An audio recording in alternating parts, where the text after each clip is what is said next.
Hey fellow travelers, welcome back to Bon Voyage Cruise Travel, your go-to channel for all things cruise related. Greetings from Brilliance of the Seas, Royal Caribbean's smaller ship, and today we are talking about safety. I haven't seen any, but people have. No, mate, they saw some. So. Yeah, they saw some over on this side, but that was a while back. Yeah. You don't know if we're going past the pole of them. Like exactly. So. I know, I was surprised too. A lot of water mixed up with it. Exactly, I know. So, yeah. Thank you, you too. Bye-bye. People are so sweet. Just passed the international date line last night. I lost a day. But aside from that, with the beautiful location, fun, the vessel's gorgeous. But there is one thing traveling solo you really need to think about, and that is safety. First tip, let's talk about social media. As tempting as it is to post on social media immediately, wait, because that way people don't know your exact location, and it's just better all around, whether it's safety from your house or your cabin. It's just a good idea so people don't know your whereabouts exactly, except for the people that you want to know, and they can wait. Before leaving on any adventure, make sure you share your itinerary with someone you can trust. It could be a lifesaver in any kind of horrible situation.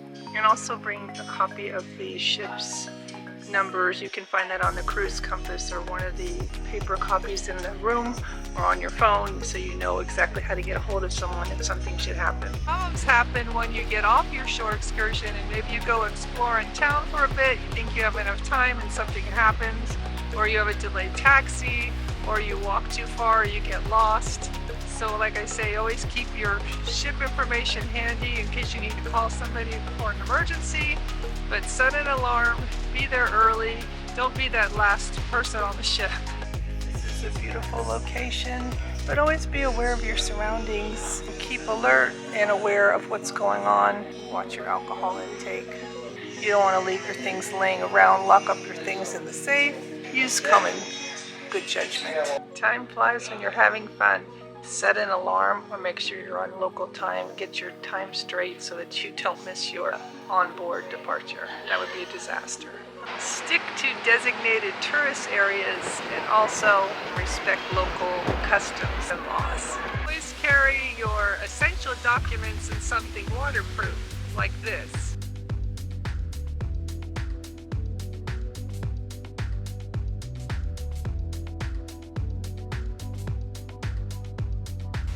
You'll thank me later because you never know with unexpected rain or I don't know, something falls in the water or what have you, at least things are protected. It's always a good idea to have zippers on your clothes, like I have a zippered pocket on my jacket right here. That way you can keep things in various areas. Like I try to put some money in one pocket and maybe money in another pocket, but like I'm showing you, the waterproof pouches are nice to have because your documents won't get wet, or just some type of a waterproof bag for underwater, depending on what you're doing. It's always a good idea. I used the camera bag, the camera one before, it really works well. I've also used the waterproof bags, just depending, like I say, on what you're doing. You want to always opt for bags that are lockable and secure. See this bag? This is a bag I normally carry. It has some zipper pockets inside. It's got pockets on the outside. It's nothing exciting, but it does have a lot of good zipper pockets. And I also can put things that I'm shopping with. Right now it's pretty packed, so don't go by what it looks like at the moment, but so just a bag you can put over your shoulder and hold on to underneath your arms is always a good idea.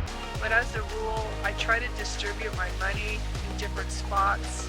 Good thing I did that the other day because I actually, not following my rules, I put my money in an open pocket of my shorts and it somehow fell out.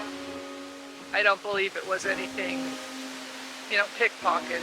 It wasn't that type of place, but you just have to be aware of what can fall out, what can, and just be smart, because you'd be surprised when you least expect it.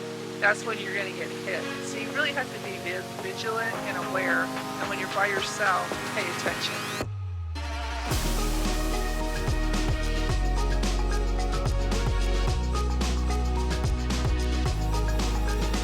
Crossbody bags are ideal because you can keep those on your person and secured to your body, so it keeps all your things safe.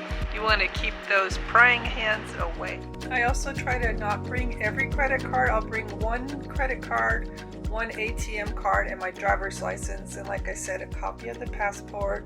Make sure you have your shore excursion ticket, and then the cruise compass copy if you have that, or it's on your phone under their app.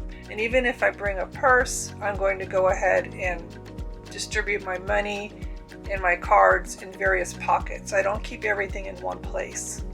I'm always amazed at how little people know about where they're going. It's always really a good idea to research an area of where you're going and have a better planned experience. Don't just leave it up to them.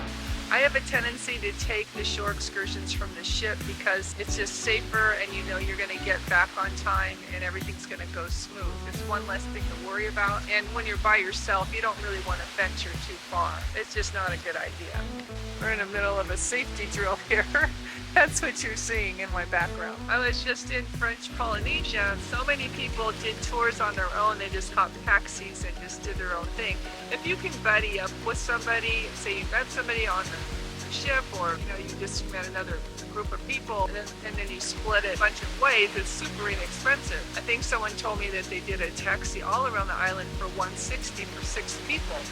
Which is really, when you think about it, you're paying like $100 and something just for one. So that was worth it. But again, traveling solo, don't take that risk, because even though you let people know where you are, your loved ones, what are they going to do when you're missing, or the ship leaves without you or whatever? I know it's a fear element, and it's probably going to be just fine.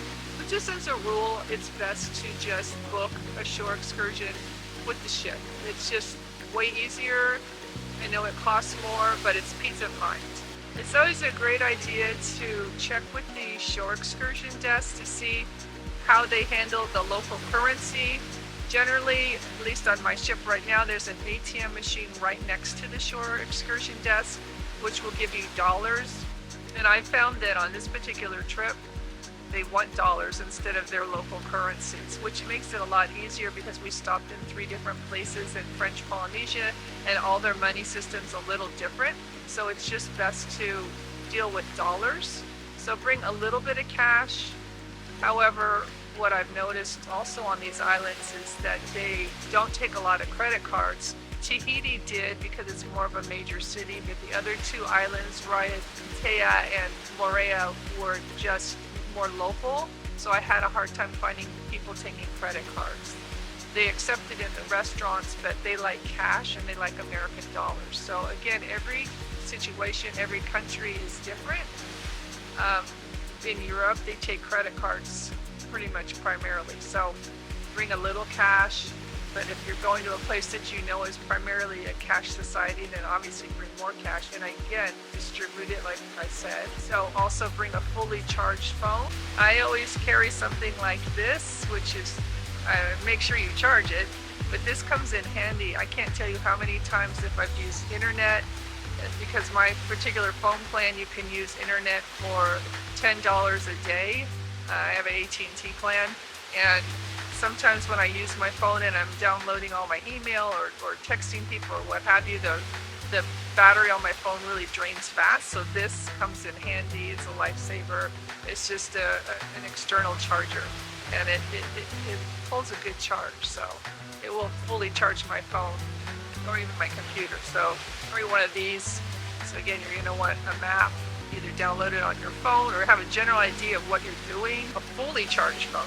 Those are good things to have. If you're venturing on a shore excursion, you should be completely fine. It's just when you venture out on your own, in those few hours walking around the city, or maybe even venturing further out, you have to be aware of that no one knows where you are. So you have to have those numbers handy. Some people bring along personal alarms or whistles. That's always a good idea. I don't have one to show you right now, but it couldn't hurt to have something like that on a keychain or something, just for an incident or situation. While we're on the subject of keeping things safe, I would not wear any kind of fancy jewelry. Maybe you can wear posts. I'm not even wearing anything at the moment. Maybe just an inexpensive watch, but keep your fancy jewelry locked in the safe. And like I've mentioned before, I mean, it's all about fitting in. So just wear, you know, casual clothes that aren't too flashy, kind of conservative things if you're especially by yourself wandering around. You don't want to attract the wrong kind of attention. Obviously, I don't run into that problem that often, but I have seen younger people, younger girls especially, I mean, they have some problems sometimes, so you just have to keep aware of what you're wearing and how it's coming across. While taking in all the beauty around you, don't forget to be aware of your surroundings and keep your things secure and safe with you. Try to be really vigilant with that and don't let things out of your sight. I know that's kind of obvious, but just for an example, just recently on a trip with my husband, he put down his backpack he had. It was a small one, it had nothing in it. Luckily he had his money in his front pockets, but someone came by on a bicycle and just stole the bag right from underneath him, and he had just placed it to the left of him and he was doing something with his shoe. So you don't want to really release things or let things go. I mean, I hate to be, you have to be so like almost hyper focused on the fact that something's going to happen for it to not happen, that you just need to really just be aware, be paranoid. I mean, it's better to be that way than the other way, because if you're oblivious, people will zoom in on that, and especially solo traveling, you may get ripped off. Problems can happen when time changes. You lose track of time. It's not so much the shore excursion, is they'll get you back on time, but it's that extra time they give you to, maybe you'll have time to shop or do something else, you'll get lost. So you just want to make sure that you're aware of your time. Set it to be early rather than late.